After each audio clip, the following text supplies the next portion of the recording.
au niveau de la Direction générale de la culture et des arts, je suis responsable du service du patrimoine vivant. C'est un service assez capital pour la direction, en ce sens que, en plus bien sûr des missions internes qui nous est confiées, le service vraiment travaille à faire des inventaires au niveau national. Ces inventaires, c'est arriver à identifier avec les communautés des éléments qui ont tendance à disparaître, qui font partie de notre patrimoine culturel immatériel. Et le service, en plus de cette collecte de données, le service travaille à sauvegarder ces éléments à travers leur inscription sur la liste du patrimoine national. Et aussi, c'est cette même liste qui va servir d'inscription de ces éléments au niveau international. Et dans ce cadre, le Burkina Faso travaille à travers bien sûr la Direction générale de la culture et des arts à sauvegarder ces éléments au niveau international. Pour cela, notre pays a bénéficié de 2 assistances internationales de l'UNESCO et à travers bien sûr la convention de 2003 que le Burkina Faso a ratifiée en 2006.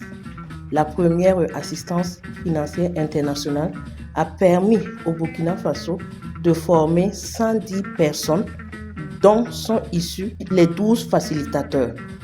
Et actuellement, nous sommes dans la deuxième phase du projet qui consiste à former un total de 225 acteurs issus des 13 régions du Burkina Faso. Et ce renforcement plutôt de capacité, ça sera fait par les 12 facilitateurs qui ont été retenus. Donc concrètement, il s'agit d'assurer des ateliers de renforcement de capacité par 2 facilitateurs nationaux dans une région bien donnée.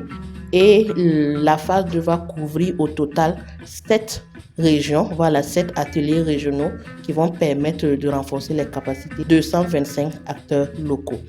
Et ces 225 acteurs locaux vont permettre vraiment au Burkina Faso d'identifier tout élément où il se trouve avec bien sûr la collaboration des différentes communautés.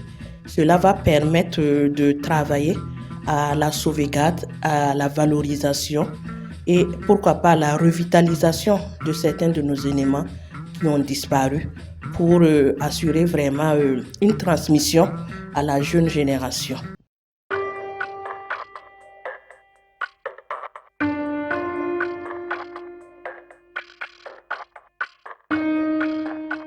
Dans le cadre des ateliers de renforcement des capacités des acteurs entrant dans la sauvegarde du patrimoine culturel immatériel, au niveau national, le projet est porté par 2 organes, à savoir le comité de revue et l'unité de gestion. Le service participe activement à l'organe portant sur l'unité de gestion parce que ce service assure le suivi et l'évaluation de ces ateliers.